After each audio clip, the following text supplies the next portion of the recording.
ஒரு முற்று பெறாத ஒரு வினை பெயரை கொண்டு முடிந்தால் அது பெயரெச்சம்.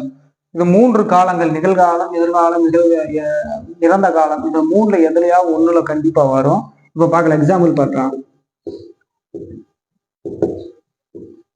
படிக்கின்ற பையன், இத பாருங்க. படிக்கின்ற பையன், படிக்கின்ற முற்று பெறாத ஒரு வினை பெயரை கொண்டு முடிந்தது. சோ முற்று பெறாத ஒரு வினை பெயரை கொண்டு முடிந்தால் அது பெயரெச்சம். அடுத்த செகண்ட் கண்டிஷன் பார்க்கலாம். படிக்கின்ற பையன், இது எந்த காலம்? நிகழ்காலம். அப்ப 2 கண்டிஷனையும் பூர்த்தி செஞ்சிருச்சு. சோ இது பெயரெச்சம். இன்னொன்னு பார்க்கலாம். பார்க்கும் கண்ணன்.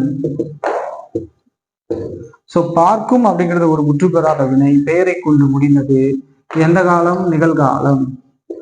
சோ அப்ப 2 கண்டிஷன் பூர்த்தி செஞ்சிச்சு. சோ இது பெயரெச்சம்.